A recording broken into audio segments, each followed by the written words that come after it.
Let's go. All right, basically, I saw Frozen 2 on Wednesday. Marcus just saw it in theater today.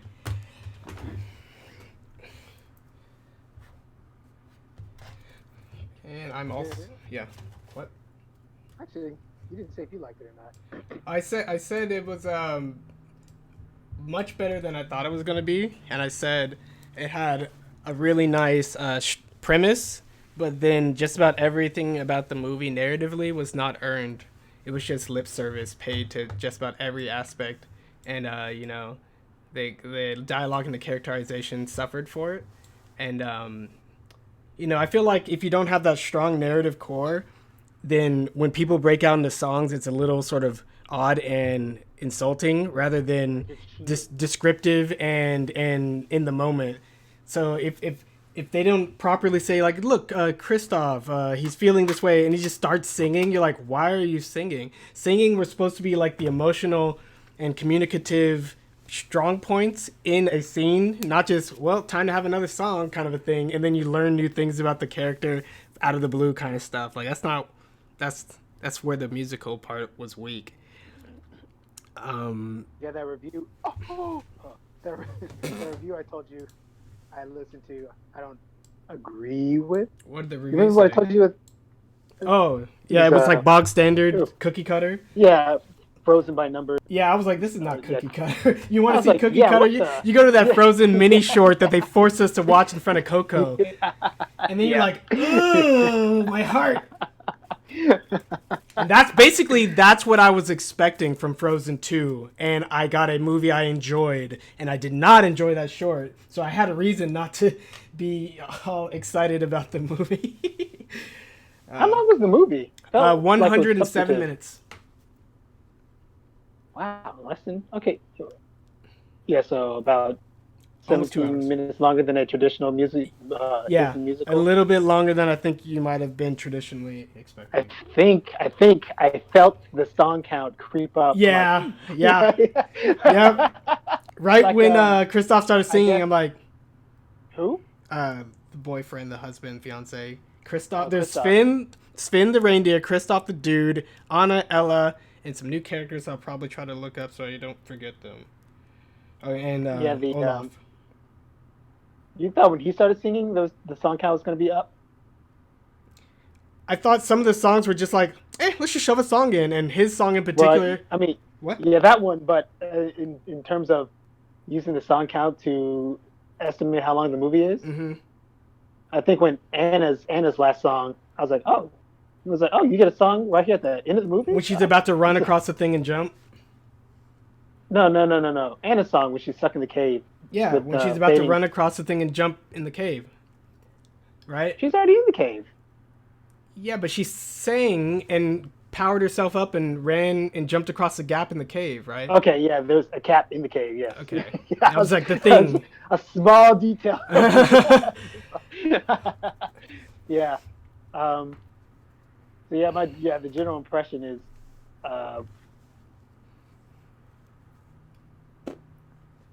not yeah, it involves on what you said, but then to make it to go a little further, there's a lot of tracks in the movie, and I think all their character tracks were weak. Tracks. Every- Okay. Tell me what Tracks, tracks yeah. is.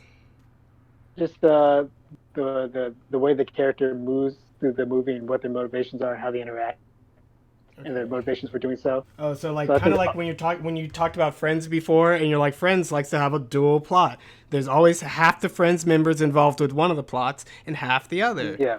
Like, okay, those two Yeah. tracks, and you're saying this movie had even more than two And I think every character main character pointing has in a their own different track. direction. And then so the art of it all is trying to make them like weave in and weave out and balance each other, hmm which because the tracks were well, not because the tracks are weak. The tracks are weak because when they tried to weave in and out, they didn't strengthen each other. Not that by themselves they're weak, because lots of tracks are weak and they need other things to help them out. But another track in the movie, which is actually the strongest track was the musical track. So I think it did something I don't think the other Disney movies do. Well, actually, Hunchback does it, and that's why I like it so much. But Hunchback has a Which musical interlude or theme that they use throughout different songs throughout the movie mm-hmm. to contrast the other songs that they use that interlude in. So the musical songs, of course, there was the dang it, uh, yeah, I almost said, Not that one. yeah, Not that one. yeah, of course that appeared in a lot of places, but the things they sang in the songs were connecting between songs as well. So that track worked a lot better than the character track. Unfortunately, they spend most of the time in the character track. But yeah, even starting the beginning of the movie, um, yeah, characters, and then because of the characters, the scenes the characters inhabited were almost all like either not bog standard, but have a clear, well-worn narrative use. Like for example, the intro, like oh, this is our getting started intro. Like what are going to be the themes for this movie? We're going to start off with this bedtime scene with their parents. I'm like, okay, I'm down with setup because setup doesn't need a Yeah. The important part beginning because about it's a the setup setup, is the right? knocking it down part, not the Yeah, setting you got up. to start somewhere. So like, okay, and then they're singing about um, things never changing. I'm like, oh, okay, setup, and like feels like this is the Disney Town Square song, the beginning of the movie. I'm, Mm-hmm. okay, that's this kind of song, and then they move to Elsa's longing song. Oh, there's another Elsa's longing song, Yeah, and then longing then pineapple. yeah, and then like in between that, in between like the song parts, they have scenes where like, oh, here's the townsmen on the mountain. I'm like, oh, kind of not weird, but there's just no resonance there, right? You're like people are moved out of their house, you don't feel that it's a dire situation, and then trolls roll up, and like, oh, it's the trolls here to help us. So, okay, those are the trolls from the first movie. I'm okay with that, but them being there and saying no, like, oh, you have no future. We got step by step. Kind of weak. Traveling down the mountain in the carriage, kind of weak. Getting into the forest, kind of weak. So you're like, no scene was like had a lot of gravity to it. Yeah, the Because trolls were an NPC in a video game. But like, I'm going to lay out your quest. Good thing I'm here. Haha. so almost none of the settings and scenes had a lot of gravity to them because they Mm-hmm. really did move across them really quickly. Really quickly. Yeah, really quickly. So Like, one thing um, that's interesting about musicals is if they are birthed from stage and playwright history and tradition. With those, you have to make a lot of use of very few spaces, so you can spend time with them, get used to them, and even when they kind of like turn into a night scene or have a character flee, you're like, I know where they're going because there's only like 4 or 5 places that they're possibly going to go. And then the beginning of Frozen 2, they whisked past so much. None of those places were really important at all. Like Olaf no. just in the middle of the town talking to kids, like not important. Running down the pebble cobblestone things, getting away danger. I don't even know what street this is. Is it even close to the castle? Not important. Hanging out in that grove? Not important. Oh my gosh. Yeah, the even I guess they spent the longest time in the forest. Um, Hmm. but well, there's some other parts in the forest, but how they started off the forest, like, whoa, it's kind of like the Lost Woods. Cool, we have all of our 5 characters here, and then somehow they cut and they were all separated. I'm like, what happened? And then they're like, hey, we're separated. Yeah, let's go fight each other. Hey, where's Olaf? I'm like, yeah, what happened? We're all just in the forest with each other. Oh, like the fog just kind of lost wooded them? No, I mean, it didn't even do that. I mean, they were in the forest, it cut, and then they were like, Elsa looking over a cliff, Kristoff going to tell, not Elsa, Or sorry, being Anna. by them, yeah, Anna being by looking over the themselves a cliff. little bit. Yeah. Kristoff comes to Anna, like, oh, shoot, I said I wouldn't leave Elsa by herself. And like, yeah, so why are you looking over a cliff? Finds Elsa. Hey, Elsa, wait, where's Olaf? Oh, hey, well, I'm lost in the woods. I'm like, how'd you all get lost? What happened? Even stuff like that, you're like, I thought we had a scene, and then somehow you're just using this as a means to separate people. They didn't separate naturally. Oop. Hold on. We actually have a fan. Thanks. Feel free to join our Discord. We talk every day about game design, narrative design, lots of different stuff. Uh, yeah, thanks for the support. So yeah, so one of the things I point out a lot about story design and plots that shouldn't be plots is that characters are standing around hanging out in dire situations, right? Because they have nothing to do and they're not supposed to be there. So when at the beginning of the Frozen kind of like go on your journey part, the Frozen 2, I'm coming. I'm coming along too. I got nothing to do. I'm coming. I'm not gonna not come. You're like, okay, well, I guess everyone's coming because it's an adventure. Um, I mean, it, it, yeah. In that instance, you're like everybody had a reason to come besides Olaf. So and like, I believe in the first movie, she's like, I'm gonna go find my sister. He's like, you're really bad at navigating these mountains. Well, I'm going anyway. And he's like, I gotta help her. I believe that's what happened. Haven't seen the movie in a long time. But that's like, seen it since, yeah. stubborn characters. One character with an initiative drags other characters in. This was like, who wants to be in the quest? Goes into your menu, googie, select all party members, obviously, because I only have 4. Shove them in your party and go. That's what that felt like. Whoa, Spin uses up a character slot? Yeah. Yeah, or Spin too. Well, I was gonna take the Actually, troll. He doesn't. No, in you Team weren't. of 4, he doesn't. So he's just like a Angelo or Avenger. Is that his name? Angelo and Avenger, the dog from Final Fantasy VI. Okay. Yeah. Yeah. Okay. Shadow's dog. Okay.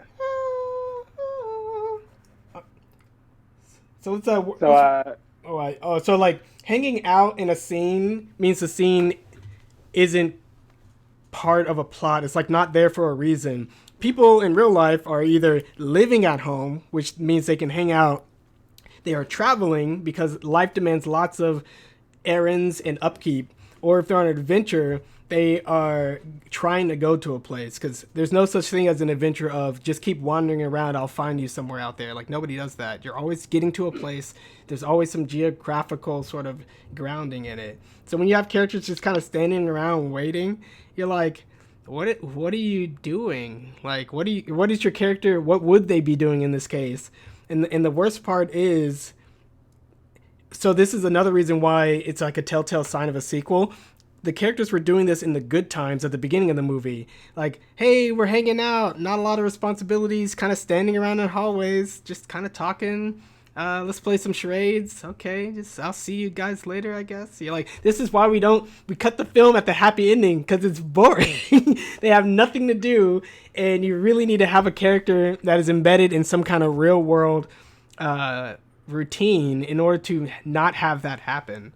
So yeah, that's the Toy Story sequels problem. Yeah. By the way, we got to throw down hot takes and landmines. Hot take landmines in the middle of the conversations. Yeah. There. Hot take number 1 is freaking Frozen 2 is better than any of the Toy Story sequels. Next. I haven't seen Toy Story 4, but yeah, I'm gonna take it for now. Yeah. Yep. So 4 is probably the worst sequel. Another reason why you don't have sequels is many a film have some kind of love interest, and everyone loves watching the struggle of couples finding each other. Everyone hates when they're together. The lovey-dovey, yeah, show me something interesting kind of thing happens. And you got to be careful with your film, one, not to try to throw a wrench into the relationship and reset it like National Treasure 2, or just have everything be good and happy and the couple be kind of annoying, making the viewer a third wheel in the movie that they decided to watch. You don't want that to happen. But yeah, the complexity and the maturity of the characters and their outlook did not reflect sort of their age, their stature, their maturity levels, like really vapid. And Finn, all he needed to do was like hang out with rich girls and wonder how he's gonna propose. Nothing really else to worry about or tend to, or even sort of go through the motions in his life, because he doesn't have a life. Wasn't he the ice guy? Yeah. He brought ice. And then Elsa comes in like, you ruined him. Yeah, ruined his business. I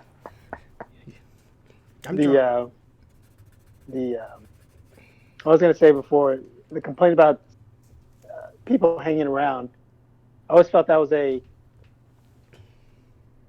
well, they always it's never solely one thing, but for movies, I always thought that was more of a problem with scene uh, composition than necessarily uh, writing for the characters.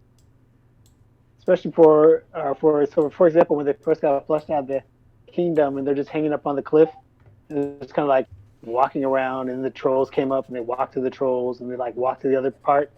Like, yeah, that felt like they didn't have well, uh, they didn't have a purpose in that catastrophe or that scene right there. So it felt like they're just like going up to NPCs Yeah, and talking to that people. scene didn't create interest in itself. Contrast But that that. one, Yeah. so I would say that scene was more on the framing of the scene and less to do with the characters because it's what do you call it? It's an evacuation, and that's the type of thing that no matter what your character is, almost any character, they would all act more similarly than not. So the As fact a that scene unit, didn't yeah. have, yeah, the fact that scene kind of felt like NPC RPG ish was the scene composition fault, and less so the character's fault. Yeah, contrast that scene. Contrast that scene with the Lord of the Rings scene or Hobbit scene where they kind of got displaced and they had to like row across the river as Schmauged things up, and they were wet and pulling supplies around, grouping up, trying to find lost loved ones, checking for injuries, establishing order, wondering about food, creating shelter, all those things in the background. That is how you have the scene supercharge the context, define the context, and have your character be somewhere within that. So our main Yeah. characters in the Hobbit were like establishing the order part and getting reflecting the trust of the people in this new leader, right? And then what is he going to decide to do? That's a freaking scene, not just like So, by the way, uh, I guess the way the conversation is happening, you talk about the end when we get to the end. But yeah. just a preview. Were those people just standing on the cliff for days? What Yeah, the yeah. heck? How long were they in the forest? Just like standing on the cliff for Like not days. sitting, I not mean, one, that's what it looked like. not Just the way two. they cut it together. But shoot. Anyway, so in my head, okay, so you can go back all the way to the beginning. Okay. So intro scene with Elsa, kid Elsa, Anna, mom and dad.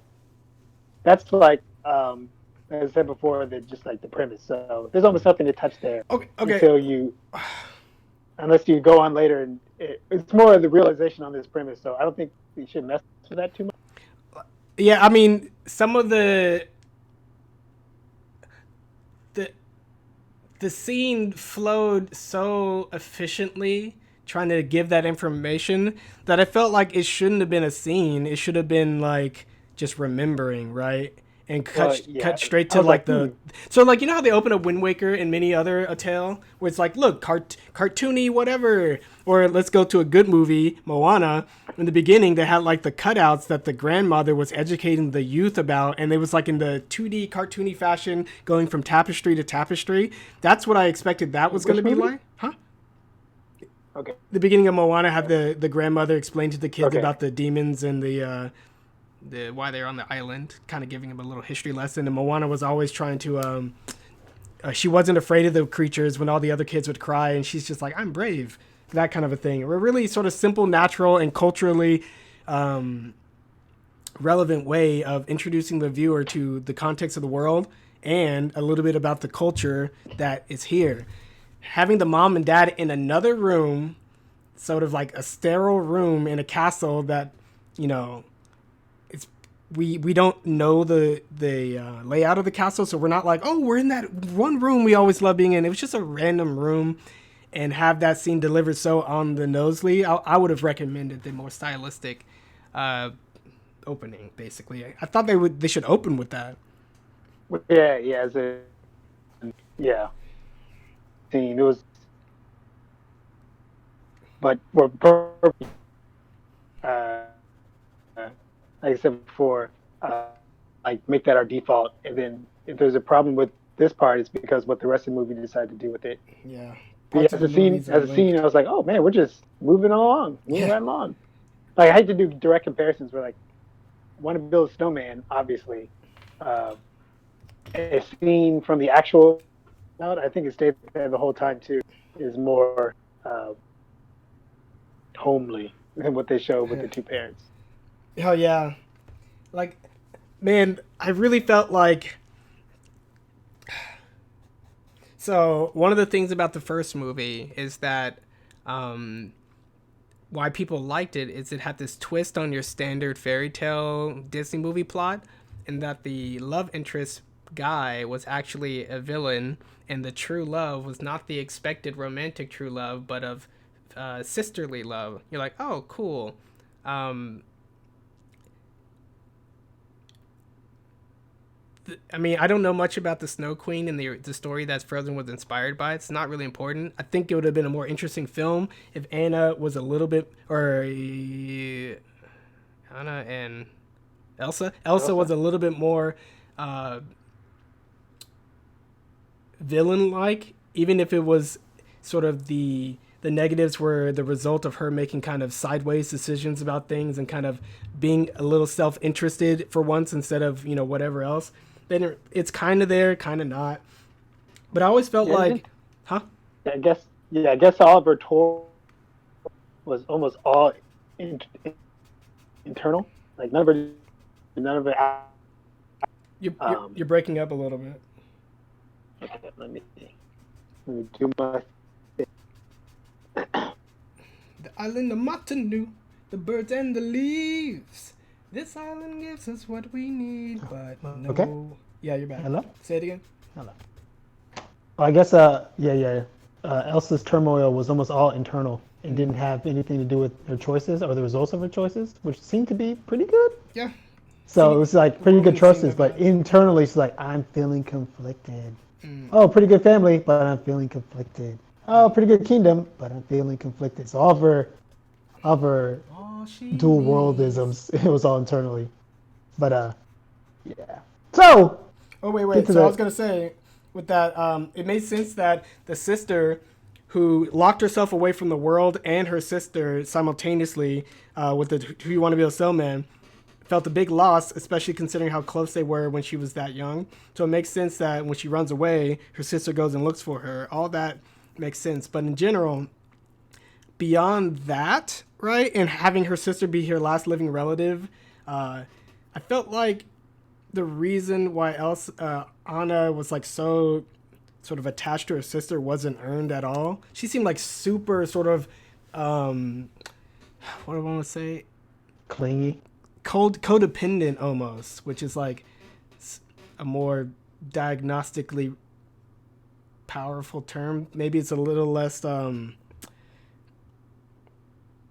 It felt like it was hollow, and she acted more strongly than there was reason for. Like, you told me you would never take this tape off, so we'd be joined at the hip. You're like, okay, I mean, so it's harder to express nuance in relationships if they aren't in scenes, and if those scenes aren't complex or relevant enough to things that we can relate to. So if you're already whisked onto an adventure, it's really hard to be like, oh yeah, this is kind of the interesting way that I both stay near my sister, but also try to give her her space. And certainly that wasn't expressed in any prior scene or anything, and no other character had a problem with it, which is what I thought Sven would have a problem with. Not Sven, Kristoff? Kristoff. But it's just like, Yeah, I thought his name was Finn until this movie. I was like, oops. Kristoff's like, you are my fiance, and every time I try to talk to you, you're like, is Anna okay? Which would have been neat because she's overreacting and oversensitive. Somewhat justified because it had an extremely traumatic childhood / first movie, but also not justified because, grow up, kid. Okay, wait. So I think that's track number 2 as introduced in the movie. Well, yeah, track number 2. So go back a little bit. Track number 1 is I guess, first To start with Elsa. Oh, right. first big song, but What was the second first song in the movie. nothing's gonna change. So wait, that was Olaf's night, right? Yeah, but it was Anna and Olaf singing, and I guess you can make that Anna and Olaf's track, kind of share it. Okay. But so that I think that's where I think that's where the trouble starts. When they're singing that, I was like, who believes this? Like, I shouldn't believe this. They shouldn't believe this. Nobody should believe the premise of the song. Nothing's gonna change. Like the whole first movie, everything is about you. It's not about your particular situation. It's everybody's situation. It all changes, and they try to like joke it away a little bit with Olaf, like, oh look, time is clearly moving forward, and of course things have to change. Seasons change. Like I'm gonna change because I'm getting older now, which is kind of a little funny. The little permafrost joke I thought was pretty good. So, ooh, I'm loving this permafrost. Yeah, just So somebody threw that in there. yeah, so you can just hang around all the time. But Oh, yeah, I think that the message of that song, because they actually use the message of that song continually throughout the movie, and it's bad premise. It sets you up for not goodness. So yeah, the first track was things won't change. Things that our idyllic kingdom is going to stay the same, or at least the parts that I like about it are going to stay the same forever. So that was the first track, Olaf and Anna. And then you hit your second track with Anna and Elsa, codependence, buddy. Yeah, like what is? There was no sort of more sophisticated psychological reason for her extreme behavior. But somebody's asking in the chat, what is this? This is a Frozen 2 discussion, just a narrative analysis of a movie we both watched. So I put the label on the screen. Okay. We're kind of working it down from the start of the movie and just going from there. Yeah, third track, the weakest track, Kristoff marriage proposal. Devoted a lot of time to Kristoff trying to pop the question. Gave a whole musical number based off of it. Okay, so like why would that be an interesting way to connect to existing themes in the film, right? Like, what would that actually mean in context? Kristoff, I think later they were like, Kristoff has a hard time expressing himself, as many people do, just depending on the situation and the medium. But what Kristoff does most clearly is sort of core Kristoff stuff, which is, travel on reindeer and back up his life partner, basically. So I'm not sure what that's saying in context of all the other things in the film. Like, he didn't try to change himself. Sometimes in the plot, they're like, I'm not good enough. I need to try to change myself. Therefore, I'm going to do all these weird things that I never do, fail at them, and realize my natural, normal attitude, behavior was the thing she liked about me anyway, and I should have not doubted myself. That's not what they did. He just failed a few times and then just kind of rode a reindeer and proposed at the end. Kind of flat thematically. Okay, is there another track? The character track? Who else is there? Elsa. Yeah, Elsa's that main character. Yeah, hers. Well, her track is basically the same track from the first movie. Feel a longing, like, oh, can I fulfill my longing while maintaining my relationships that matter to me? Like, how much do I have to throw away? How much do I have to give up? How much do I have to sacrifice? Can I come back from this? So that was Elsa's track. Probably the cleanest of all the tracks, because for a lot of reasons, but probably the cleanest of the 4 tracks. That was weird. Why was she so worried about kind of it? Well, I guess if she thought if she investigated the calling, it would either be 1, dangerous, or 2, slightly remove her from the kingdom that didn't seem to need her that much. They didn't do a scene where she's like drowning in paperwork, or which I thought would have been kind of neat. She constantly uses her powers to maintain a sort of idyllic living situation for everyone in that valley that we find out later is artificially created to some extent, which would have been cool. I thought that's what she did. Yeah. Like they're ice harvesters, right? Yeah. I thought that's what they were. So She, yeah. she brought them together, maybe because she's ice. Anyway, Yeah, it's very yes, unclear. Thank that's you. what so the third Kazekage did. Anyway, Mm, with his gold dust powers. Anyway, um, uh, yeah. So her track. That's it.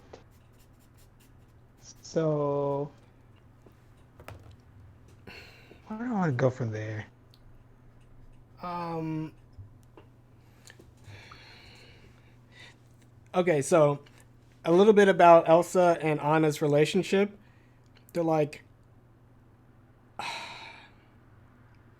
again, I haven't watched the first movie in a while, but in the second movie, they made a big deal like, we're supposed to be together now, never leave each other, tell each other everything, which is cool. Like, that is a neat way to be like defining their relationship and what we as viewers can expect from them.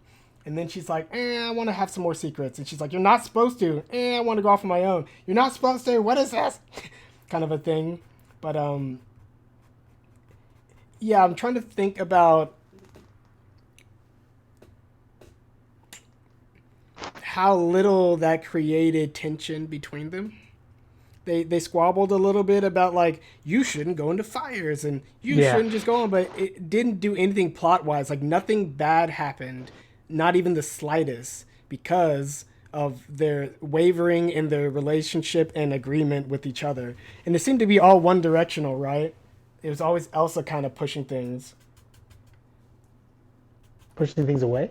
We're just kind of wandering off on our own and not telling Anna. Elsa had all the power to sort of maintain that agreement, that status or whatever, that quality. But then Anna did nothing wrong, right? Like she did not do a single thing wrong, or even question or like She wander. learned her lessons from the first movie. I guess at one point she's saying it's too dangerous. Did she say it's too dangerous to Elsa to maybe go do what? alone? She said it was too dangerous to Like when the rock golem showed up. walk. Yeah, rock golems. Yeah, showed up.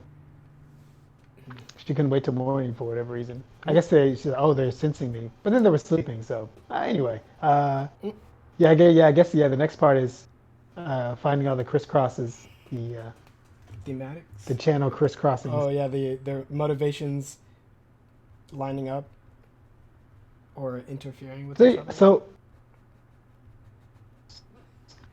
so yeah, an easy one to start on is Kristoff's because his was like more to the side, simpler, and had less time devoted to it. But yeah, like you said, he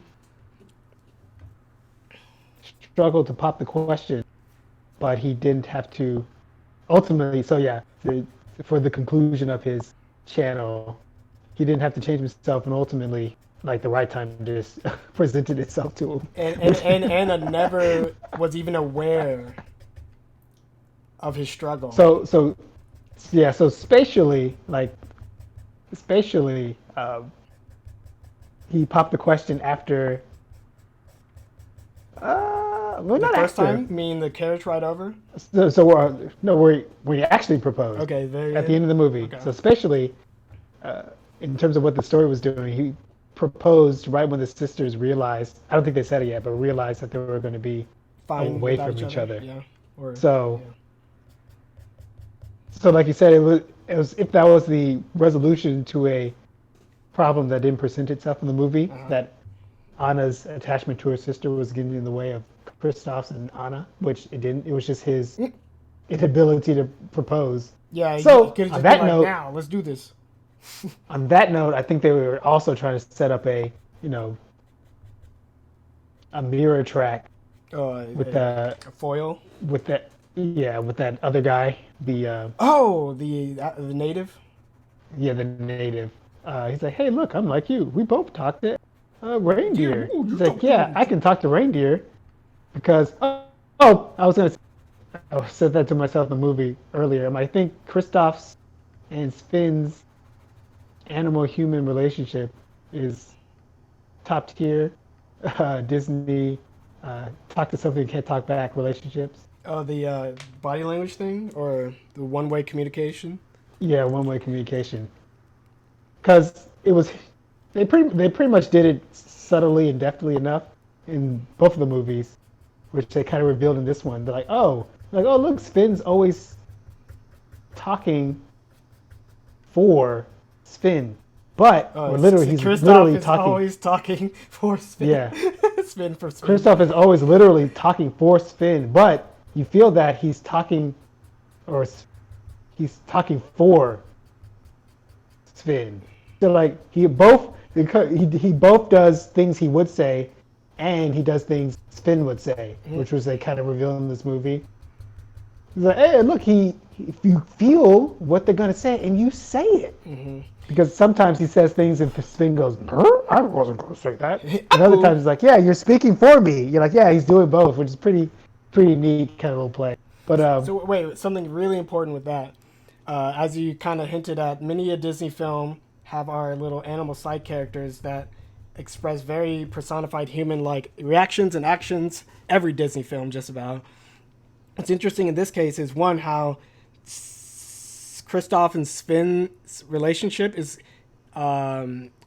psychologically interesting. Like you said, there's both an alignment and a disconnect that is played out through body language, context, and actions, and speaking for each other or him. Then you contrast that with Olaf and Anna. Olaf is Anna's, brought together by the magic of Elsa, but isn't it Anna's friend? yeah, I think so. I want to say it's more Primarily. Anna's. Yeah, primarily, yeah. And that's interesting. You're like, oh, if Olaf and Anna are kind of both clueless and ignorant and innocent in a way, he's reflective of her inner sort of development and her inner child and all of that. And the more ignorant and dumb Olaf is, we could just understand that Anna is still the little sister and kind of playing catch up maturity wise, which would be neat. So yeah, that would have been a really neat foil for Sven and Kristoff with Anna and Olaf. So funny. Similarly, if you remember Pooh from Yu Yu Hakusho, that's who Pooh was. It was Yusuke's gentler side they could never realize, and only when he absorbed Pooh that he got his Full powers true power. Yeah. with that music.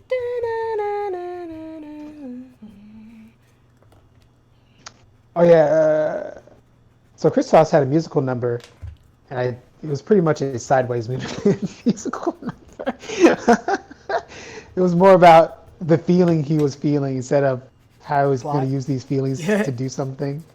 But the song was freaking 80s classic rock with freaking Queen music video illusions. I was like, oh, the Bohemian Rhapsody. Yeah, that was what they did. That's what they did with the reindeer. Yep. I thought that was really kind of funny and clever. But the weirdest part about that scene was, at first, like, ha ha ha ha. And then it kept going. You're like, okay. Yeah, I thought it was long. I'm like, oh, it's gonna be a real song. Oh, okay. And then it kept going long, and they just repeated it. I'm like, nothing new. Even the special effects, nothing new happened. I'm like, it's kind of going on long, guys. Okay. Well, sidebar. So you saw the movie. So you saw the preview for Soul, didn't you? Soul. You did. Oh, wow. Okay. Soul's the freaking new Pixar movie. Well, with the black people in it. What? Because I just saw the preview for the Pixar with the fantasy creatures. Yeah, the new one that actually shows you the plot, which is also interesting. Yeah, I didn't know they also that. have one for. Yeah, they didn't show you anything. They just showed you weird stuff. But yeah, Soul's the new Pixar movie with black people in it. I was like, whoa, what is this? Dang. We'll look it up later. Yeah. Wow. Black people. A black jazz pianist. I'm like, oh, we're gonna be. They better have that Gershwin. I kept on going like, please don't be bad. I was like, please don't be bad. I mean, anyway, I don't know of anyone in Pixar that was a black writer, so many people wouldn't dare to write that without at least some black consulting. Yeah. So hopefully, anyway, yo, dog, I heard you needed writers, so I put a black in your. Okay. That's enough. Yes, I think we covered Kristoff's. He doesn't. I mean, he does more interactions, but they all pretty much boil down to he fumbles over his words. They almost kind of did a thing with him and Sven, and at the end he just pops a question. So what I was gonna say with Kristoff is, it might be kind of reaching a bit, but what I think is funny is the first movie played around with relationship expectations and plot norms, and you're like, oh, Anna is the true love, how neat. Oh, this Prince guy's a villain. Yeah, get him out of here. But one thing that Kristoff was supposed to represent was the anti-relationship guy, right? His whole thing is reindeers are better than people.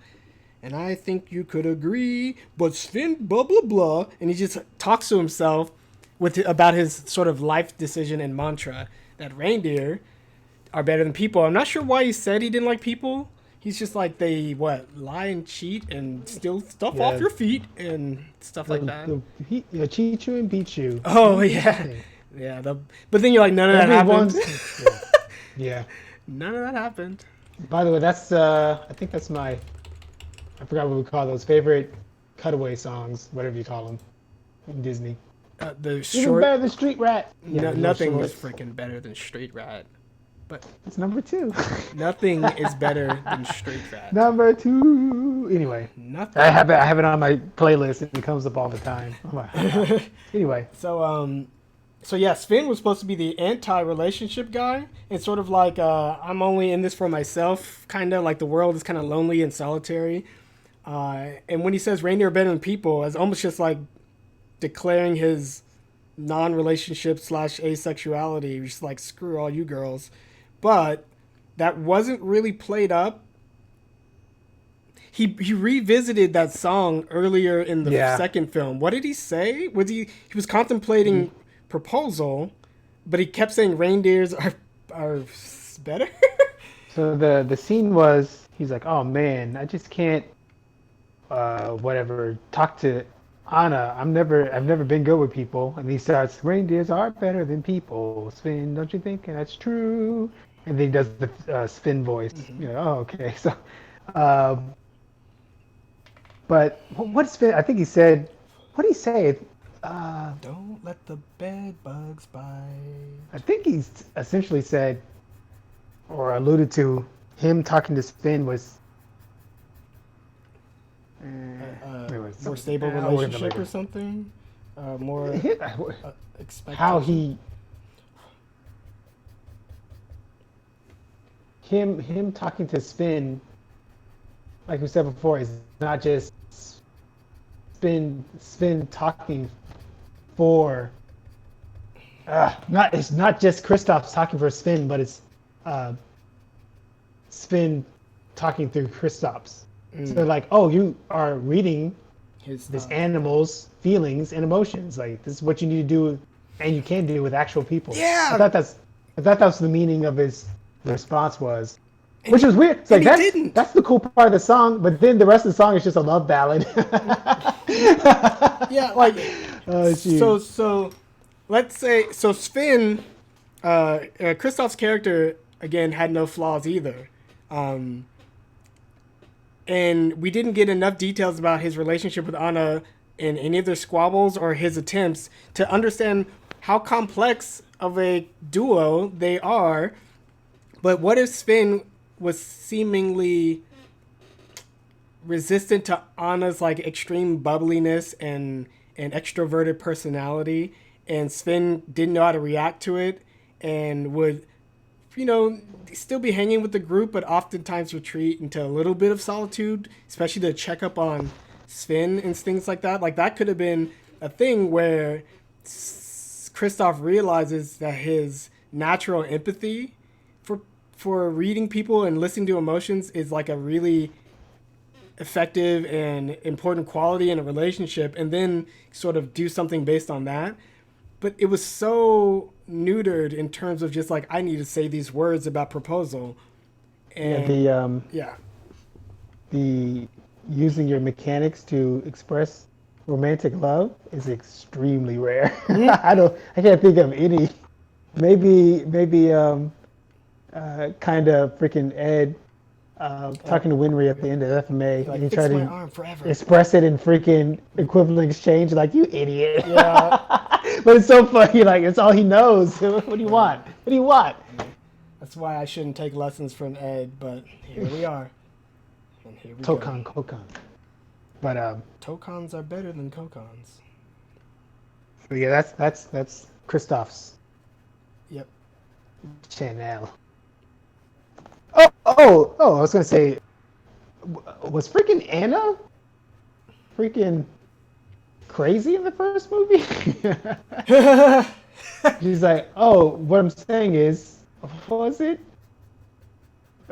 Any other circumstances would be a romantic situation. What? It's not a right circumstance? You're saying I'm not the right person? You're saying we're gonna die? I'm like, what? Crazy. Yeah, I was like, It's like, was she like this in the first movie? it couldn't quite, get that.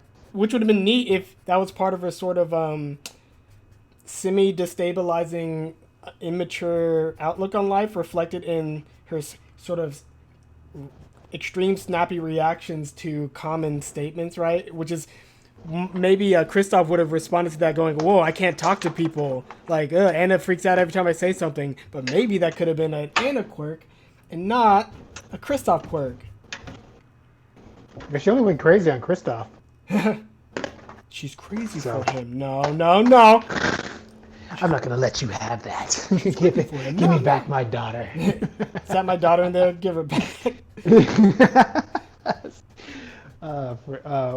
Hey, what's my other sidebar? We were done with Kristoff, so I don't know. Yeah, I was trying to do all my Kristoff's sidebarian. Let's see.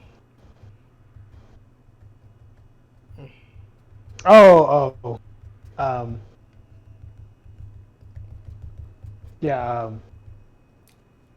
just in general, Frozen 2 has a lot of talent in it. You're like, man, just like The water. what was we'll get to the water horse later. But I guess we're in the forest. But Elsa beating back the force of the tornado by making the little Aang ice ball. That's what I call the movie. I'm like, she's about to get Aang. She's a freaking avatar. Yeah.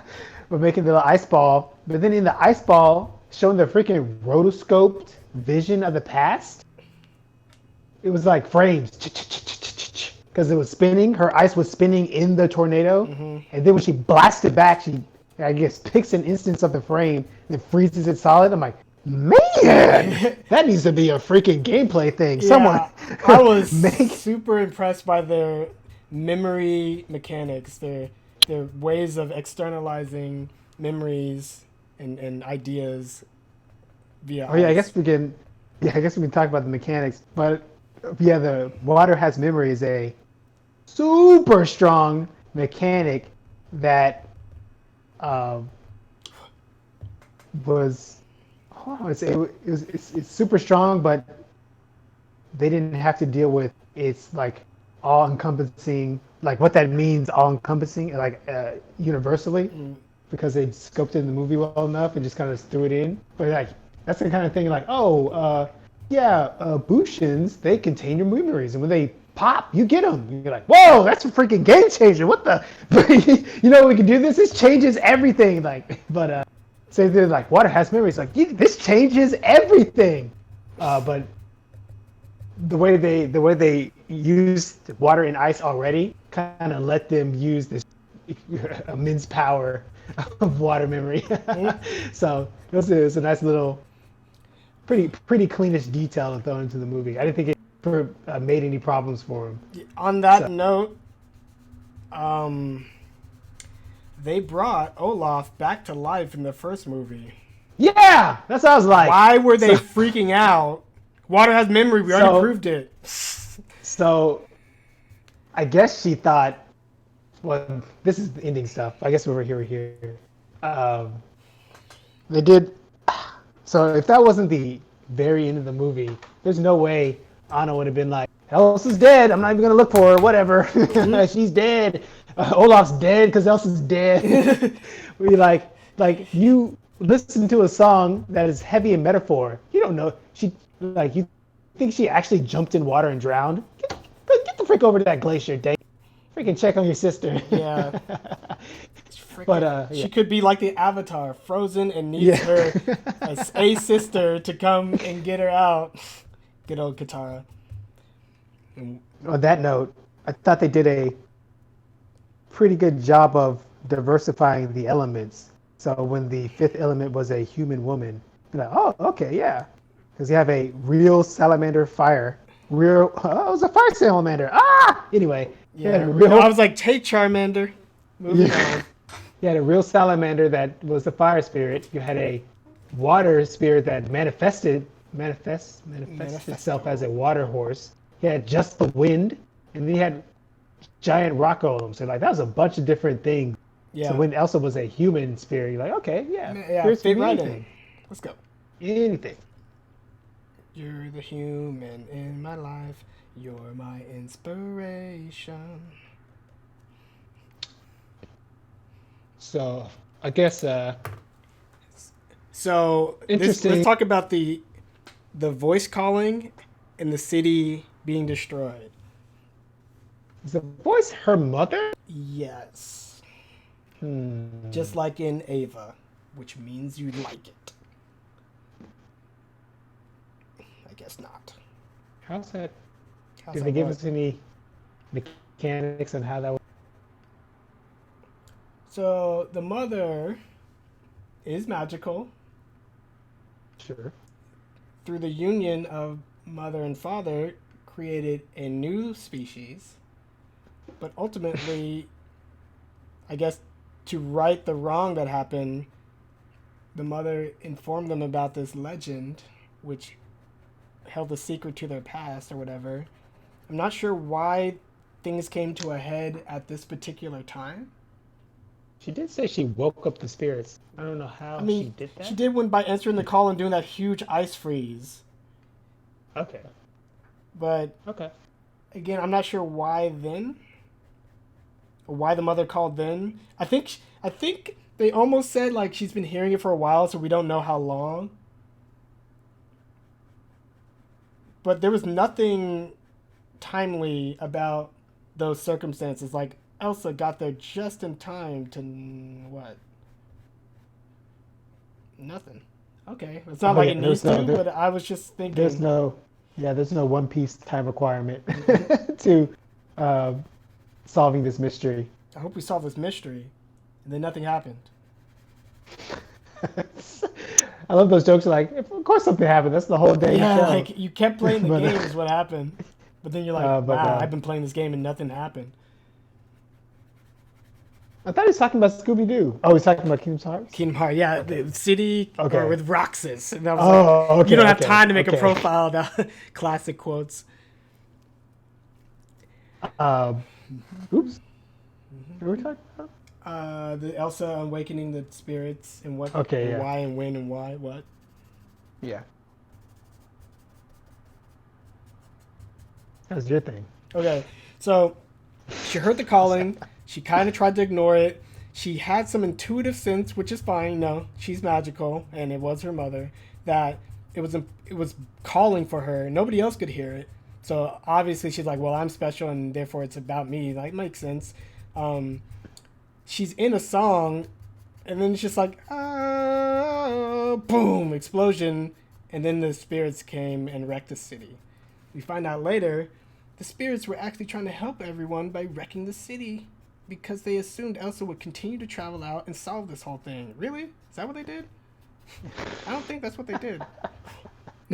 Yeah, I guess it, like the amount of collaboration and sentience showed, not sentience, amount of planned collaboration between the spirits to do that plane. Like, where'd that come from? Yeah, like they didn't even show the spirits ever being friends with each other or anything at any other point. Or doing anything logical or intentional. Yeah. They're just being spirits. They're just like, that's why they're like, the only people we obey is the nature, as in like we can't control it, we just run from it. You're like, okay, me too, join me, I'm coming. That's cool. I guess Gale was always cool. Or did she tame She Gale? kind when of she threw froze? them all apart in the first place, though. Oh, that's how they got separated. I think so. Okay. They all got whisked around a little bit I did. Okay. for whatever reason. And then, is they name Salamander? I guess not. I think so. Otherwise, how can you sell toys? Um,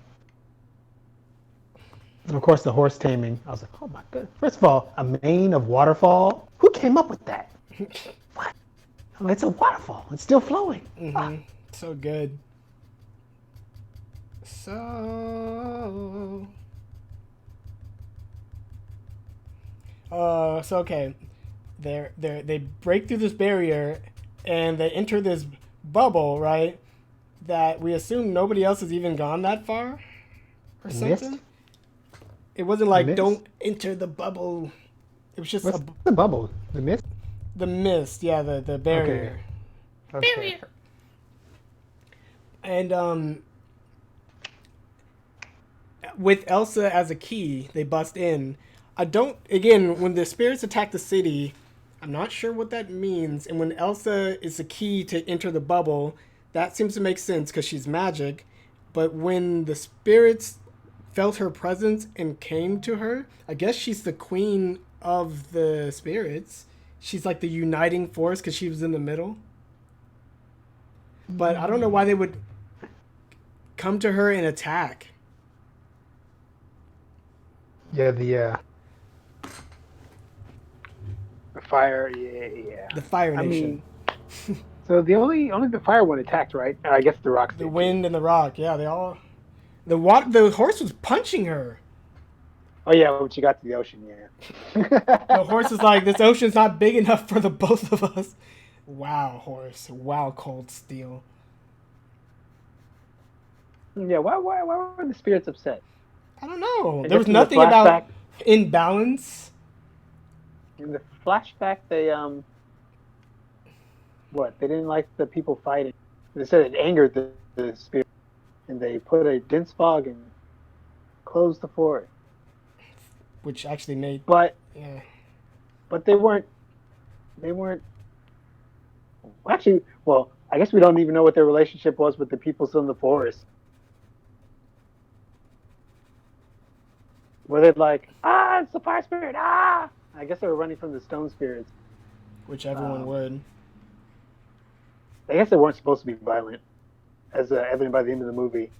He made Well, a cool well, golem I mean- ramp. It may be different if your queen has returned. Mm. But they didn't call that like now the balance of nature is restored or anything like that. It was just kind of like cool, a new friend. I think she was a new element. No, that's not true because they It made was that just- tapestry. yeah, it was symbolized. I don't think Okay. I want to say she wasn't there before, or Yeah. maybe I want to say like when the mother left, she took it. Kind of like Lugia.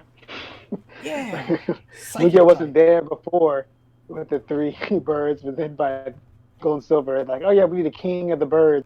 Lugia. Lugia plot, Phil. Nah.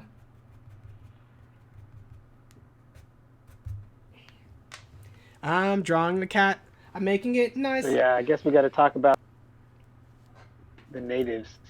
Oh, Nice try. Nice try, Frozen 2. Didn't care about a lick of any of them. so it I was was trying to a create freaking native foils for everybody. I was It- like, I ain't having it.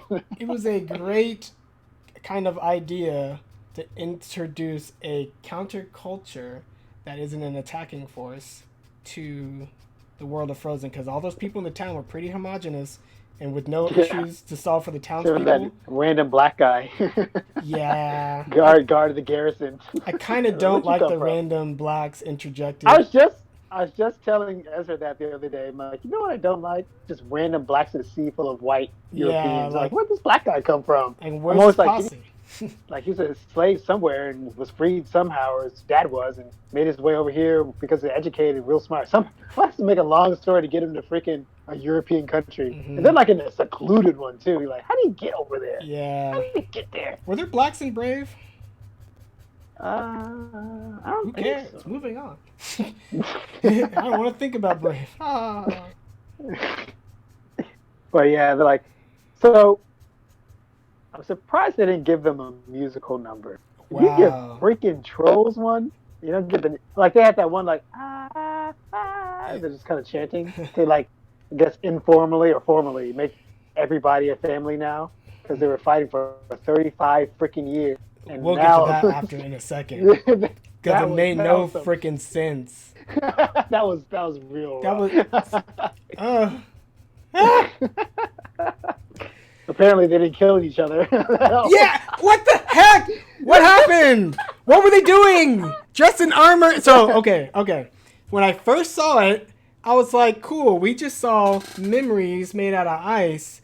Perhaps this bubble, this fog, is frozen in time, which is neat to be like our current modern day culture, city, living conditions is always the result of the past. Hey, Killer Soul Taker, what's up? It's always the result of the past. So you're like, okay, are we responsible for our past? It happened so long ago. Let's all throw up our hands. But then enter the fog. It's a time bubble that you can actually interact with the past and kind of see either where things started or how things could have been or talk to the people that you basically oppressed or whatever. That's cool. You're like, shoot. Magic helped us create a context and a situation that allows us to both act naturally and normally with history, right? Yeah, I was thinking of a time bubble too when I was watching it. I mean, then there's no way it for wasn't. there's no way for this to make sense without it. Yeah. Basically, it's like why like they're in Arrested Development, Yeah. but to have two warring factions to be in Arrested Development for 35 years And one's just not made up make of 5 headway people. and heal so easily, I'm like that's impossible. Yeah, what the It's frick? impossible. And like besides the random question, like, what did they eat? Hey, I don't like answering that all the time. Like, I don't even know how I survive. I don't even know how ancient people survive. But let's assume there was something there. So here's another thing. Fished. Yeah. If magic was keeping them alive, right? Then it stands to reason that the magic was preserving them for a reason, right? Like if they were the only way to kind of set things right, have people, the two sides talk, learn what really happened, see things from the other point of view, then that makes sense where the magic kept them alive so that present day characters could interact with them and understand. That's neat. But then you're like, who's magic? Who did this? It's not these 4 spirits, because there's just 4 of them and they're kind of crazy. So like, what? Nature just made the bubble on its own or something? Kind of. So yes. So.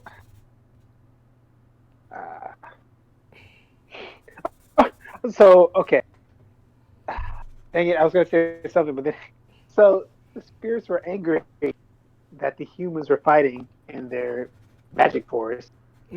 So like, close off the forest, so the people could stay inside and fight. Yeah, yeah. I was just like, I was like, I thought they every were, time like, they kill each fought, other, yeah. and then they didn't. I thought every time Oh, they when it fought, didn't. it would have been like the spirits intervene, right? Every single time, right? Which would have go along with my preserve for the better edification of the Elsa idea.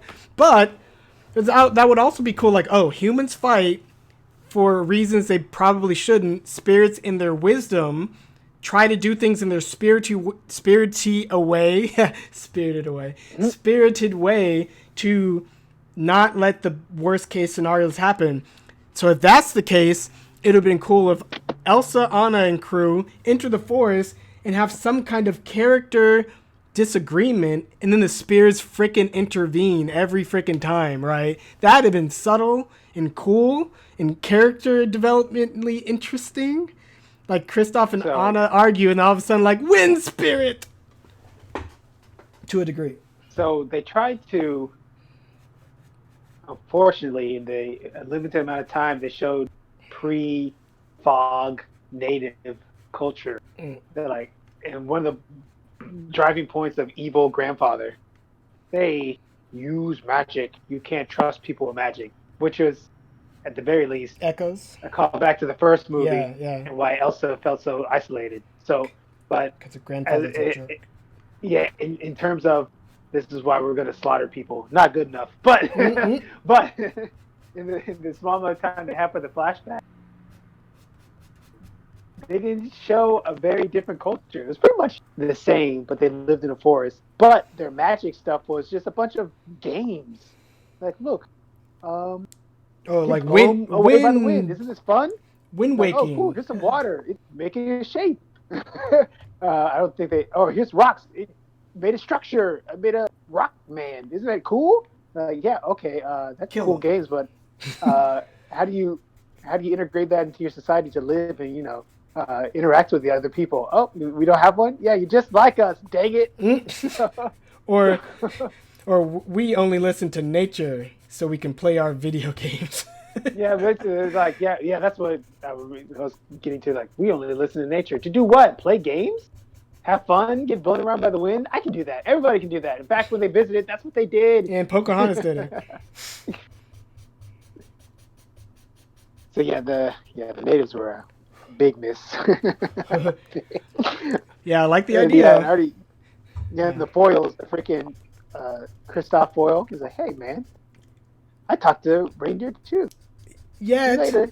there was no And then- difference between them, and no Yeah, conflict, again, yeah. and nothing that he even helped him with. Really, he didn't help him see or understand anything, not even by happenstance. Like, oh well, marriage proposal plan didn't work. Maybe if you could talk to humans as well as you could reindeer, like nothing even that straightforward and cheesy. It was just nothing.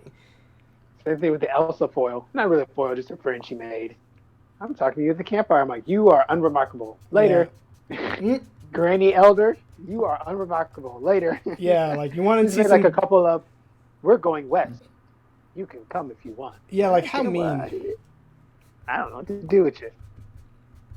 You want to see some real grands? You go to Grand. Man, Lady Chio is also pretty good. Lady who? Chioba. Oh, Chioba. Chioba. We are Granny dipping Chio in back English. into Yeah. anime.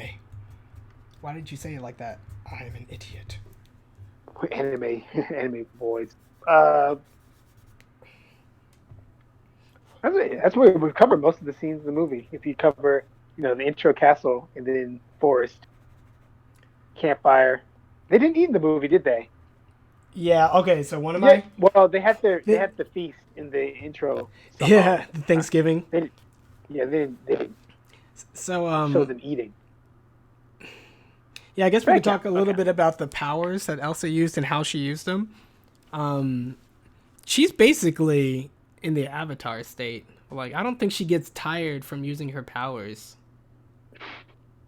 It was never like Stranger Things. You're like, oh, your nose is slightly Yeah. bleeding. Maybe it's causing damage. I don't know. Maybe we should stop. It was nothing even remotely like that. It was just like, she can handle it, which is cool because if she has all this power, I mean, that's just cool anyway. But then that means her conflicts are not because of a power struggle. It's just understanding and finding her place or way in the world and the balance. It's all about the balance. The balance. Yeah. In the movie, I forgot about Todoroki, but I was like, she's like the strongest ice user in fiction, but no Todoroki. Mm. But that had pretty similar levels of power. That freaking wave she stopped at the end, that was a freaking Todoroki. Yeah. Make the whole arena ice. Yeah, sorry, Block. I got a little carried away So- because someone said the word dad. Thanks, Todoroki. Dad. Oh yeah, okay, so that's what I was gonna go with. If the intro song, like nothing's gonna change, blah blah. Olaf, Anna kind of takes that up. But then the other thing in the freaking movie that wasn't introduced in the song, but was introduced by the troll. He's like, "Oh, I don't see any future. When there's no future, the next thing you can do is the next best thing to do. Yeah, the Keep next on right going thing. forward. Your next right thing to do." Which, so at some point in the movie, they started relying on those two. Nothing's going to change and take the next best step, Mhm. which Next are two right thing. next right thing, which are two like super Well, the next right thing to do is pretty standard, but then if you have a root of nothing's going to change or that in the equation, like this, you can't. It doesn't add up to very much. It's like very basic, not basic in the like elements of life basic, but basic in the elements on how to understand the elements of life, right? So you're like, oh, you need this. Like when people ask like stupid existential questions like, what does "the" mean? And like when they're just trying to break down the language and how you talk, you're like, okay, that's our basis. Like then we can start talking about real stuff. You're just talking about the stuff that makes up stuff. This is worthless. So, so you're like, yeah, like, oh, nothing's gonna change. This is fake. No one believes. We live in a world. No one believes this. And you don't have. That's the other cool thing. The miss being a time bubble would have been like, oh, these things actually don't change. Like they are actually stuck. The rest of development, like this is the kind of stuff that doesn't change. And to throw in another random idea, like what if Kristoff's like, you know what? You know, relationships are complicated. Maybe he's getting a little cold feet, but he doesn't want to lose Anna. And he's like, what if things could stay like this forever? Because he kind of likes the way things are. And kind of feeling Anna's resistance to have less, to be pulled away from Elsa somewhat. So then entering a time bubble is entering a world where everything is like whatever forever. And then the foils of those relationships between native girl and native boy would have been so interesting to contrast. He's like, yeah, I tried proposing like 800 times or something. You're like, wow. This is the movie provided elements to what you wanted for Kristoff's. You said previously you wanted for Kristoff. In the Nothing Ever Changes. You want okay, yeah. That's good. Yeah. So yeah, on the what's the next right step? Yeah, the next right thing. So Something.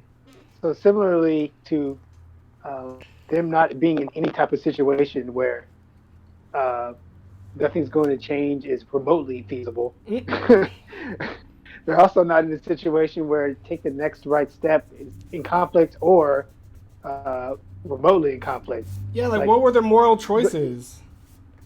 So like that's what you're always doing. That's what you're always doing. Your heroes from the last film.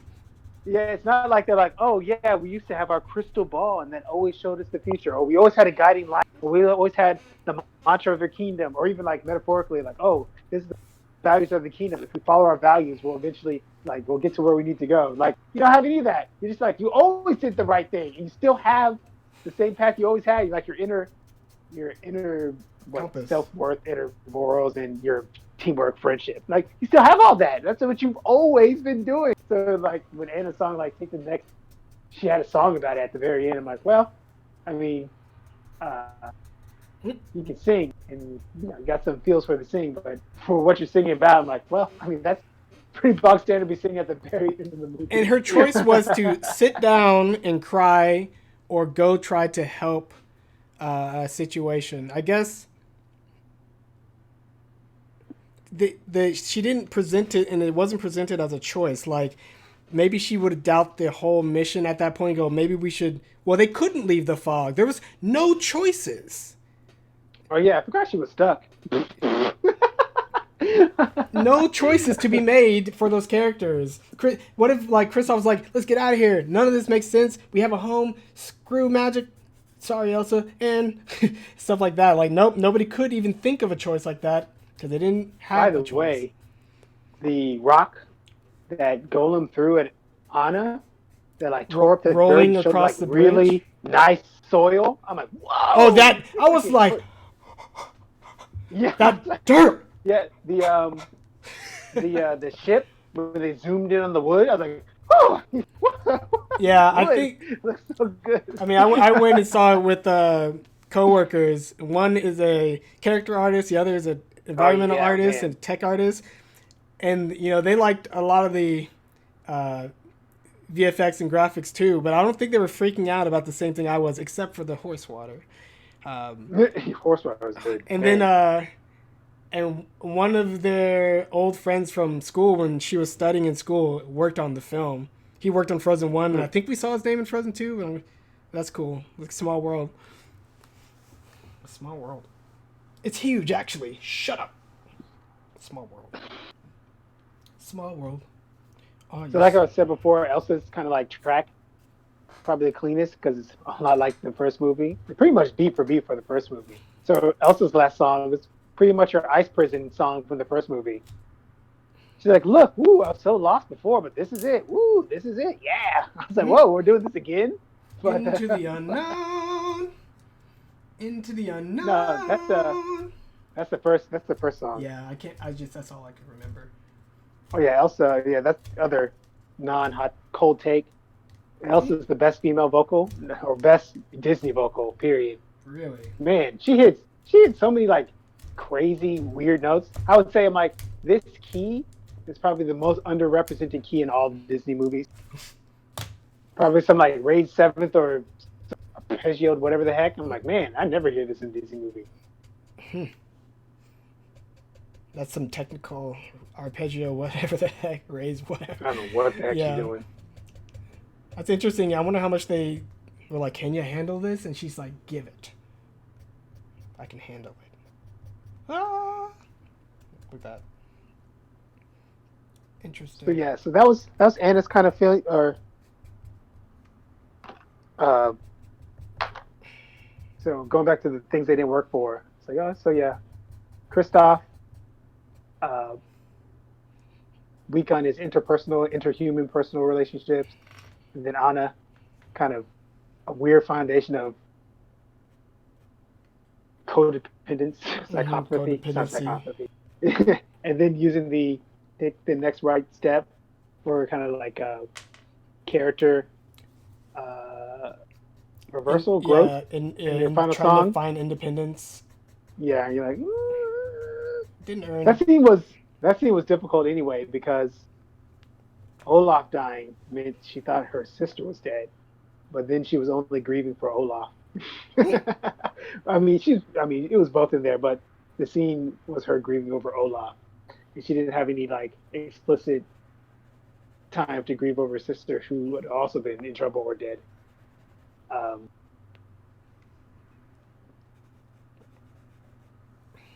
Elsa, like you said before, Elsa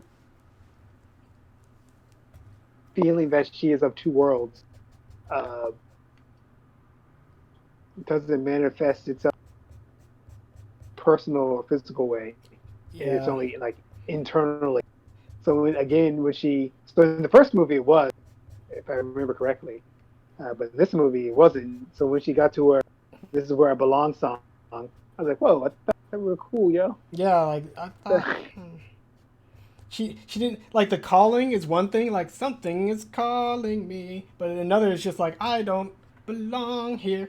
Like it's two different things. Yeah. So it would have been neat if they played that up a little bit more in the charades, where even though she has her friends and she has her life and she's trying to have fun, there's just something missing, right? And it just shows up in really subtle detachment, not being able to enjoy the game as much and going to bed earlier and like you're saying before, if her powers meant that she couldn't make little ice toys for everyone and had to like stay away from a lot of the people that she governed, that'd have been a neat little like I'm here to protect them, but I can't be one of them kind of a thing. But nope. She did whatever she wants. So how come only the village elder knew the dam was weakening the spirits? The dam was doing what? Weakening the spirits. Oh. Yeah, how come only he knew? Village elder? Yeah. Oh, like only the village elder. Oh yeah, knew, like and when he went to go talk to the grandfather for the tribe, maybe he was like, "Shoot, this is a political issue. Let me take it up with the heads and be like that gift funny. you gave us." Ooh. Right when they said they built the dam, I'm like, wait a second, that's not good for the freaking water spirit. I said he needs a freaking roam. Into the unknown.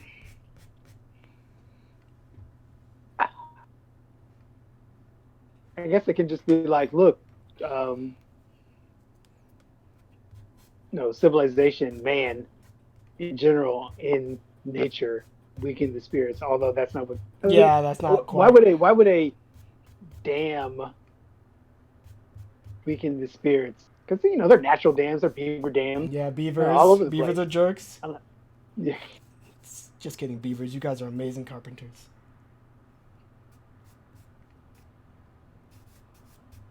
But yeah. Right when it was built up, I'm like, yeah, it's gonna be a problem for the spirits.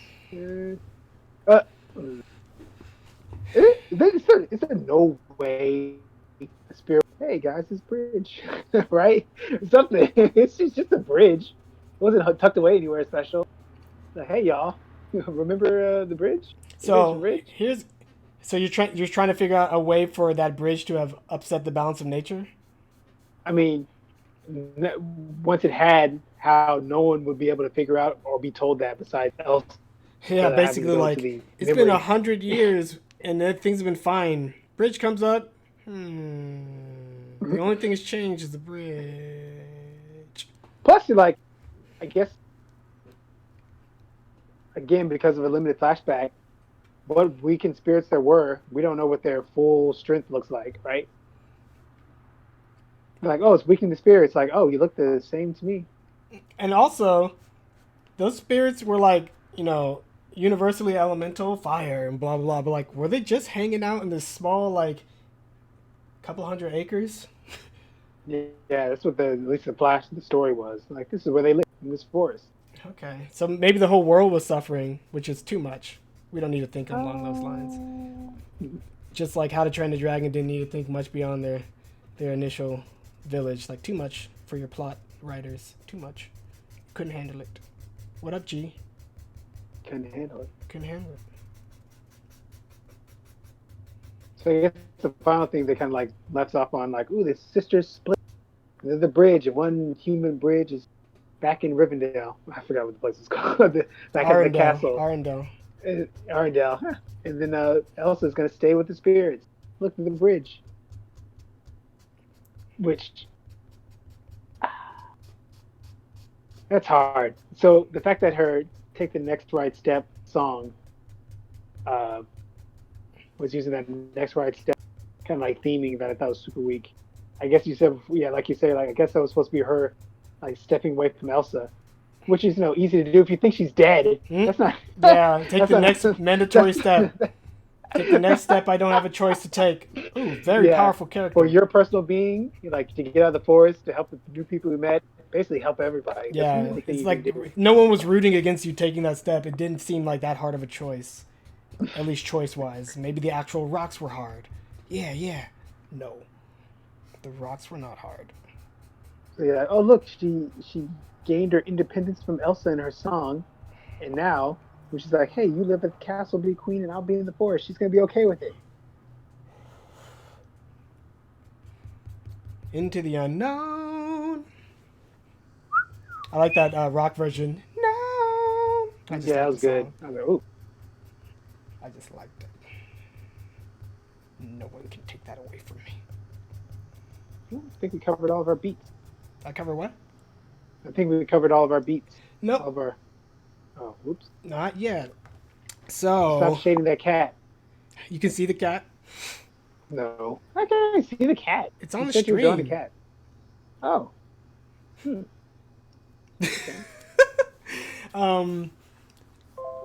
The other thing is, oh, I was just going to talk a little bit about Elsa's powers. How she had, I did actually mention that. What was weird, so they almost had a dual, so again, I guess the main character of the thing, ideally, would be Anna and Kristoff, right? If Kristoff learned a little bit more about humanity. Wait, what? Huh? What? The true, if the themes were handled a little bit more carefully, kind of like what we discussed, they could have done, then the main characters would be Anna and Kristoff. Okay. So, the heart of their potential character foibles was something along the lines of forming meaningful bonds with other people, though it's risky, scary, and sometimes doesn't get reciprocated. Okay, cool. And Anna's would be detaching bonds from other people, even though the reciprocation is much wanted by both sides and strong. Sometimes you have to let that go. That's a good core. Elsa would have been a supporting character. And if you kind of think about it, Anna was the main character of the first one too. She's the one who had the true love, the one who went off on the adventure, risked her life, and punched the prince or something like that. So, like, okay, that's kind of interesting. If that were the case, the scene in which Elsa... Well, we got to talk about that boat. But the scene with Elsa just running into the ocean and then Anna jumping over rocks would have been a unique contrast point where it's like... I didn't feel like the struggles, again, like we were saying with the themes that were dropped, meant anything. And the direness of their situation was never dramatized. So, like, we were never afraid that Anna was going to die in that cave. We're like, the exit was magically revealed. And Elsa shot up a Goku blast right before she died. Goku. Where he restarted his own heart. That's what Hisoka did. So like when I saw Elsa struggling against the water and getting thrown back, I was just like, we know you're going to someplace you're trying to get to.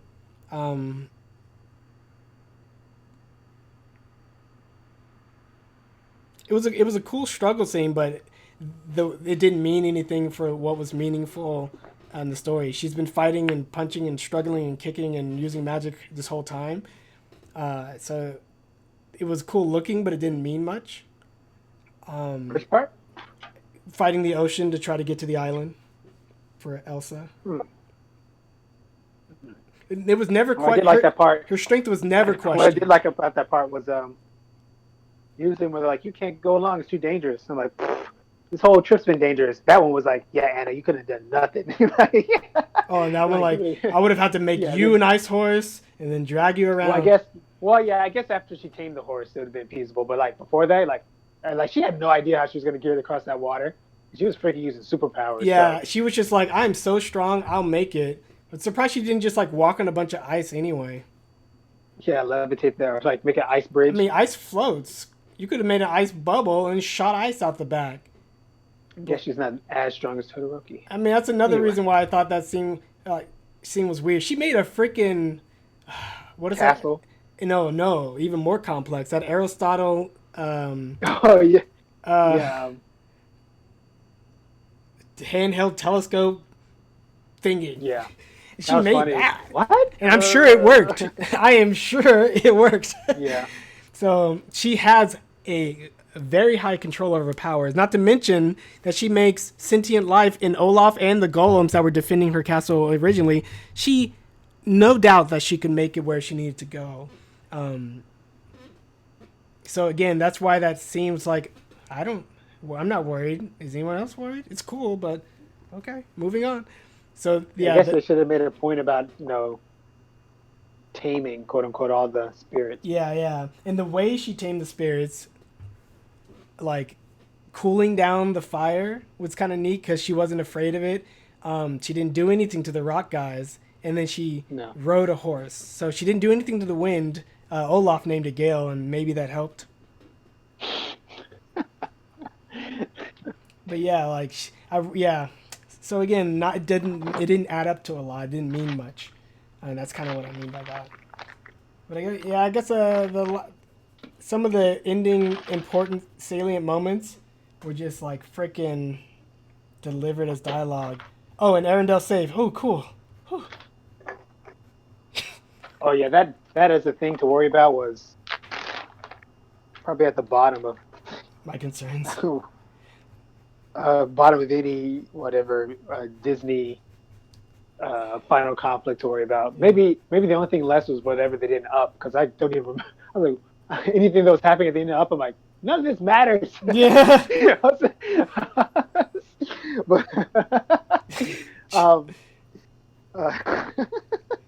But yeah, like the physical. First of all, I was like, what can be rebuilt? Yeah, that, and maybe I don't know too much about dams, but I thought if you dam up a place, the water. water it keeps back. I'm like, it's not gonna make it that far. There wasn't that much water behind that sucker. It would have filled up the plains, right? Outside, it would have flooded the immediate area, flooded those plains. After the flood of the plains, maybe the water level rises where the castle was. Like, there's no way a tidal wave is going to make it down to the castle. I was like, well, I don't know. Anyway, yeah, you're right. Like, the town can be rebuilt. And what? It's just water.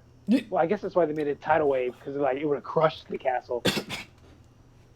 But as you can see in the movie, like I think there was like ice enhancements to the castle. Interesting. There's a lot of blue spires and stuff. I'm like, is that ice? And the Arendelle loyalty, I wasn't buying it. I am loyal. Maybe if they were stuck in a time bubble. Yeah, maybe. I mean, they didn't use it for much. I guess they were like, we're willing to attack the natives again, and at the very end, like, don't destroy the bridge. She's like, I'm second in command. You freaking do what I tell you. Usually, when you have a united party enter in a conflict like that, not usually, but oftentimes the sides will get split up. Like, come with me, come with me, Kristoff, and maybe Olaf and Anna and Elsa go with the native tribes, and then they each tell the newcomers what they think of the other people. And then when the heroes get back together, they're like, well, your guys are this and this, and your guys are this. And like, since we are united, we can form some kind of information bridge that didn't exist before. Like, that's kind of common. But, and that may have given Kristoff an opportunity to be like, kind of take some bad lessons and attitudes from the old ways of thinking. Like, we don't need each other. We don't need them. All we need is Arendelle and our own strength or whatever, and we've been living in this forest forever by ourselves. And like Kristoff would have been like, yeah, maybe that's not so bad. Just one of those kind of things. But yeah, they didn't use their conflict to change the characters at all and give them different points of views or allow them to reflect on their own situation a little bit more, with a little bit more insight. Yeah, what was the Olaf's? Oh, this is a force of metamorphosis. I still don't know what that means, but I think we've all changed in some way. Yeah, so that was a little much when he was also saying like, everyone older than me is wiser, and this will all make sense. And water has memory. Like those were that's like the maximum limit of on the noseness I can take from you, you carrot nose creature. Oh shoot.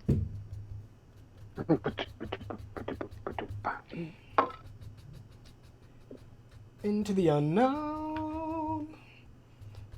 Into the unknown. Kingdom of... Yeah, so that's... And, like, the ending, it almost felt like Elsa was, like, a 30-minute drive from home. Oh I guess it wasn't that far away then.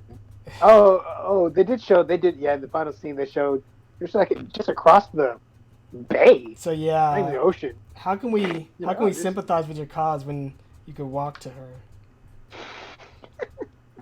But then that could have revealed some, like, repressed sort of psychological problems based on their parents and, you know, other stuff. But nope. Into the unknown. Oh, yeah, her freaking out about their parents dying for Elsa's cause, Elsa's sake. Mm-hmm. I was like, no, I'm not gonna. You should be beyond that now. Yeah, I'm not gonna give you that. No thanks. Nope. Like, you don't think they died for us? Like, would have or did anyway? Like, what do you think they're out there for? Like, it's better for them to die for no reason. And we have an army. They went to war. Guess what? Not all of them survived. They died for you. Everyone's dying for you. Yeah. Okay. What were they doing? By the way? Yeah. What were they even trying to do? When they went on the boat to the northernmost Akatakachaka. When they went to the wrecked ship? No. Her parents. What were they trying to... Oh, yeah. Maybe they were trying to get to... Wait, they said it. It was, what was it? The parents went out to try to keep Elsa safe. Oh, yeah, that's in the first movie, yeah. By discovering maybe something and setting the balance of something, or maybe they knew something. That's Yeah, it. they were fearful of her powers. I don't know why when the mom. Now we know that the mom knows it was her fault. Well, yeah. I mean, maybe everyone should Yeah, just be afraid of the fifth element. It's love, right? these It's also right. these animated movie sequel parent reveal backstories are they're not batting 1,000. Kazooie.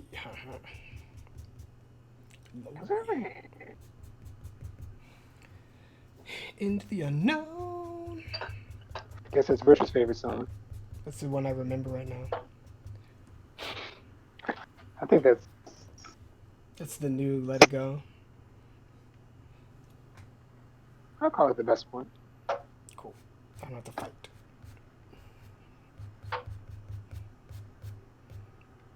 That's hard. I guess musically, it's hard because you have two more similar than like a crab and mermaid, right? Characters who have songs, and they like Anna's songs are, I guess even the first movie, are kind of boring, relatively. Just singing about happy stuff. Finish each other's sandwiches. I was gonna say that. Yeah. Okay. I like that line though. Sandwiches. Now don't touch my sandwich. You finished it? So that's why they had to have Kristoff do his number. Because otherwise, like, oops. I guess Olaf had another number too. I like it. Olaf, I have a theory. Water has memory. Everyone buys it. No one questions it. In the end, ha! Proof! Like, no one... You're a talking snowman. Will believe just about anything you have to say about water. But that's cool how he verbalized that, because he has a unique perspective being a living snowman. Do you want a living snowman? Living Snowman Gaming. Keep doing it. Come out and play. Blah, blah, blah, blah, blah, blah. Do you want to build a snowman? No.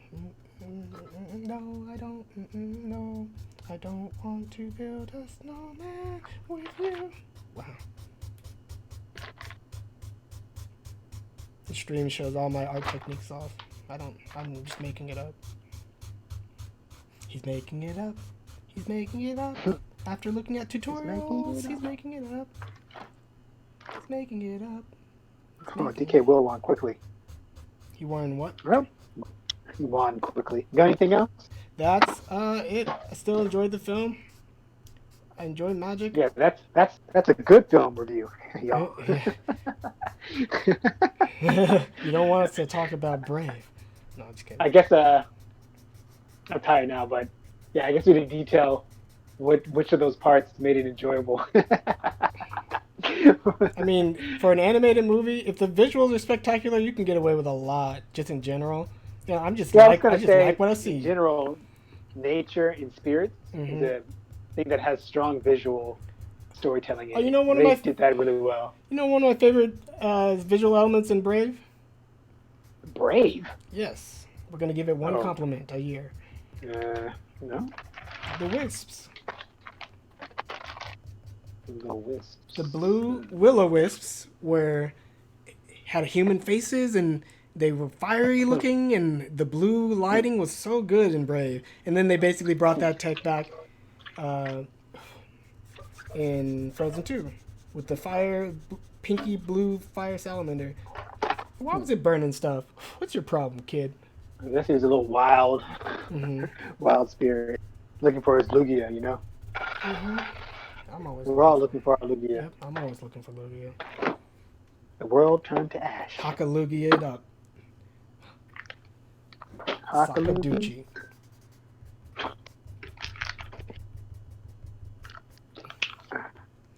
Making it all up. Okay, cool. I'm gonna move the camera back on my face, if I can.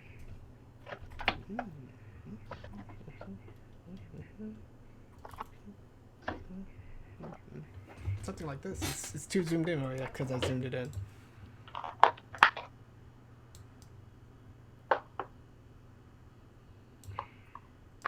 Can you fry rosemary? Sure. And boop.